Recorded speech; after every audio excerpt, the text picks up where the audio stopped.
Hello learners, welcome back to my channel Aim for BHU. Today we will continue with the series that I have created for your computer awareness preparation. तो ये video इस series का 4th video है and जैसा कि आपको इस series के फर्स्ट वीडियो में भी बताया था मैंने दैट इस सीरीज़ के हर एक वीडियो में हम 10 क्वेश्चंस डिस्कस करेंगे. सो स्टूडेंट्स, आई होप आपको ये पता होगा कि BHU BCom में out of 150 questions computer awareness से 6 क्वेश्चंस आते हैं. एंड स्टूडेंट्स, ईजी सा टॉपिक है ये. अगर आप इसको अच्छी तरह से प्रिपेयर करते हैं तो you can straight away secure 6 marks. And I think आप समझ ही सकते हैं स्टूडेंट्स की ये एक subject can be a game changer cause BHU में 1 single marks changes your rank. It changes literally everything. And students, last year जब 2020 entrance conduct होने वाले थे उससे पहले बहुत सारे स्टूडेंट्स के पास मेरे पास मैसेजेस आते थे मेल्स के थ्रू कि मैम हम computer awareness and current economic affairs को अच्छी तरह से प्रिपेयर नहीं कर पाए हैं. अगर हम इसे स्किप करके जाएं एग्जाम में तो कैसा रहेगा. आई थिंक एग्जाम से 10 या 15 दिन बचे थे और बहुत सारे स्टूडेंट्स इस तरह के क्वेश्चन जो है पुटअप करे थे उस टाइम में. तो देखिए स्टूडेंट्स, उस टाइम भी मैंने यही सजेस्ट किया था. एंड ये जो अपकमिंग एग्जाम्स है 2020 वाले एंट्रेंसेज हैं उसमें भी जो स्टूडेंट्स अपीयर होने जा रहे हैं मैं उन सभी को यही सजेस्ट करूँगी कि किसी भी एक पर्टिकुलर टॉपिक को सब्जेक्ट आपके जो सिलेबस के टॉपिक्स हैं किसी को भी स्किप करने की कोशिश बिल्कुल भी मत कीजिएगा. This will affect you very adversely because देखिए स्टूडेंट्स, हर एक क्वेश्चन की वहाँ पे अपनी इंपॉर्टेंस है. ठीक है, वो किसी भी टॉपिक से आया हो आपको इक्वल मार्क्स वो कैरी कर रहा है. ठीक है, सारे ही क्वेश्चंस आपको पता है कि 3 मार्क्स के ही होते हैं. एंड कंप्यूटर अवेयरनेस के साथ भी यही है. ठीक है, बहुत इजी क्वेश्चंस हर बार पुटअप होते हैं.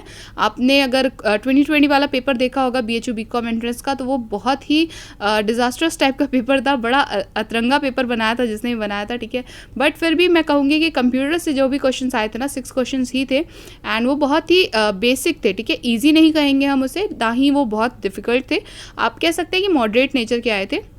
सो स्टूडेंट्स, एक छोटी सी अगर टॉपिक को आप अच्छी तरह से प्रिपेयर कर लें और 6 क्वेश्चंस को आप स्ट्रेट अवे सही अगर आप अटेम्प्ट कर पाते हैं तो आप समझ सकते हैं कि आपको 18 मार्क्स स्ट्रेट अवे मिल जाएंगे जो कि बहुत बड़ा गेम चेंजर हो सकता है. इसीलिए इस बात पे मैं हमेशा स्ट्रेस करती हूँ कि अगर आप कंप्यूटर अवेयरनेस को पढ़ रहे हैं, ठीक है, बेसिक सी चीज़ें हैं जो अभी तक आप पढ़ते ही आए हैं, आपको कुछ नहीं करना है, सिर्फ थोड़ी बहुत चीज़ें आपको रिवाइज करनी है, अपने कंसेप्ट को और क्लियर करना है, क्लैरिफाई करना है. एंड जो चीज़ें आपने अभी तक नहीं पढ़ी हैं, आपको नई लग रही हैं, आप उनको एक बार अच्छी तरह से और पढ़ लें तो ये आपके लिए काफ़ी जो है स्टूडेंट्स फ्रूटफुल हो सकता है. ये मेरी सजेशन अगर आप सब अडॉप्ट करते हैं तो आई होप आपको काफ़ी हेल्प मिलेगी इससे. And just to remind students to prepare well, you all need to cover more and more topics and practise more and more MCQs. And as I am here to help you all, for that I will be providing content regularly until your exams will be conducted. And yes, before starting the session today, I just wanted to convey that as I upload videos daily and there are many more videos to come, so subscribe now if you haven't subscribed yet. तो चलिए आज का discussion start करते हैं. Alright students, so here we have question number 1. इसमें पूछ रहा है कि 1 picosecond is. So students, आपको 1 पिको सेकेंड के बारे में ये बताना है कि अगर हम इसे सेकेंड में कन्वर्ट करें तो ये कितना होगा. ठीक है, तो 1 पिको सेकेंड 10 सेकेंड्स के इक्वल होता है, इसे याद रखिएगा स्टूडेंट्स. ए ऑप्शन यहाँ पे आपका करेक्ट है, इसे मार्क कर लीजिए. एंड स्टूडेंट्स, आप चाहें तो साइड बाय साइड आप अपने रिस्पॉन्सेज मार्क करते चलें. मेरे आंसर बताने से पहले आप चाहें तो वीडियो को पॉज कर लें एंड देन क्वेश्चन को अटेम्प्ट करें. एंड एंड में ये देखिएगा कि आउट ऑफ 10 आपके कितने क्वेश्चन जो है करेक्ट हुए हैं. और अगर आप अपना स्कोर कमेंट बॉक्स में पोस्ट करते हैं तो मुझे और भी अच्छा लगेगा. ठीक है, क्वेश्चन नंबर 2 पे मूव करते हैं, देख लेते हैं इसमें क्या पूछ रहा है. और an adder in which the bits of the operands are added one after another is. so students, इस क्वेश्चन में आपसे एडर के एक टाइप के बारे में पूछ रहा है और उस टाइप का यहाँ पे फंक्शन मेंशन है in which the bits of the operands are added one after another. ठीक है, आपको ऐसे टाइप के एक एडर के बारे में बताना है जिसमें बिट्स जो है ना वो एक के बाद एक ऐड किए जाते हैं. ठीक है, तो सबसे पहले ये समझ लीजिए कि एडर क्या होता है, फिर इसके टाइप के बारे में हम बात कर लेंगे. तो एडर बेसिकली आप इसके नाम से ही समझ सकते हैं, something which can be added by this. ठीक है, तो इसके थ्रू हम चीज़ें ऐड कर सकते हैं. तो एडर क्या होता है, basically it is a digital circuit that performs binary addition, that is bit by bit. हम चाहें अगर तो बाइनरी एडिशन इससे जो है एग्जीक्यूट कर सकते हैं, तो इसीलिए इसका नाम एडर होता है बिकॉज इट एड्स. ठीक है, सिंपल है. तो यहाँ पे जिस तरह के एडर के बारे में आपसे पूछ रहा है, जिस टाइप के बारे में पूछ रहा है, इसमें 1 आफ्टर 1 जो है बिट्स को ऐड किया जाता है. तो देखिए स्टूडेंट्स, अगर आप किसी भी चीज़ को 1 आफ्टर 1 ऐड करेंगे तो वो एक सीरियल के फॉर्म में आएगी. तो इसी से आप याद रख सकते हैं कि ये सीरियल एडर की यहाँ पे बात हो रही है. ऑप्शन नंबर ए करेक्ट है आपका. ठीक है, इसे मार्क कर लीजिए. And next we have question number 3. The latest expensive OCR units can read. तो यहाँ पे स्टूडेंट्स आपसे ये पूछ रहा है कि जो OCR यूनिट्स हैं, जो उसमें का जो लेटेस्ट वर्जन है, they can also read what. तो यहाँ पे आपके जो भी ऑप्शन हैं आपको बताना है कि OCR यूनिट्स इसमें से क्या रीड कर सकती हैं।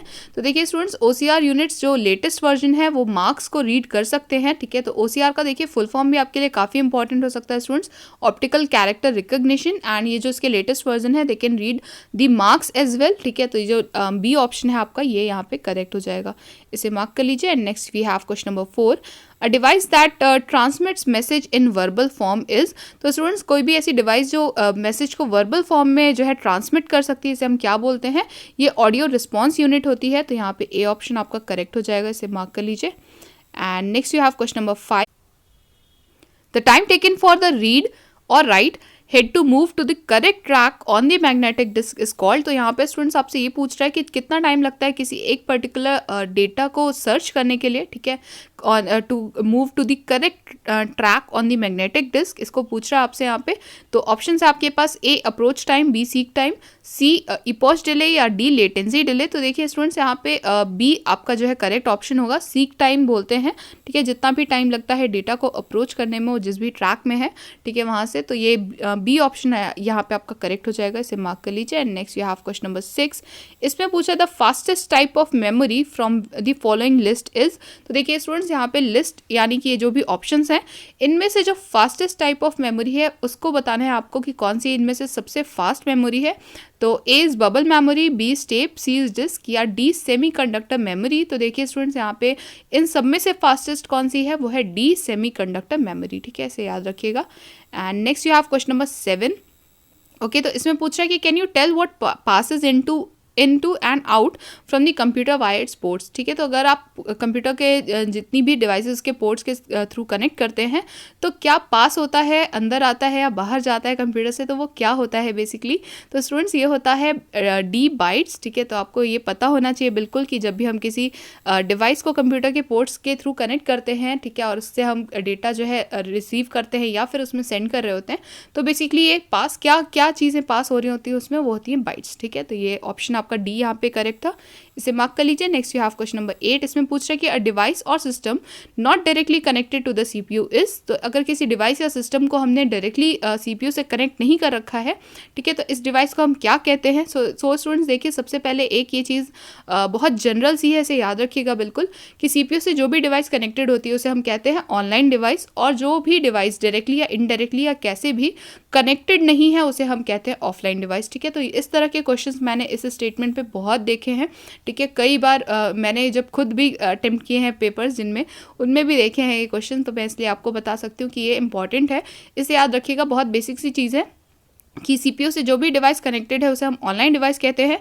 और जो उससे कनेक्ट नहीं है उसे हम ऑफलाइन डिवाइस कहते हैं। तो यहाँ पे ए ऑप्शन आपका करेक्ट हो जाएगा, ठीक है। Next you have question number 9, alright. तो how many bits can be stored in the 8K RAM. तो देखिए यहाँ पे स्टूडेंट्स आपसे पूछ रहा है कि अगर एक 8K रैम है, 8000 रैम, ठीक है, तो 8K रैम में कितना बिट्स स्टोर किया जा सकता है, ये पूछ रहा है आपसे यहाँ पे।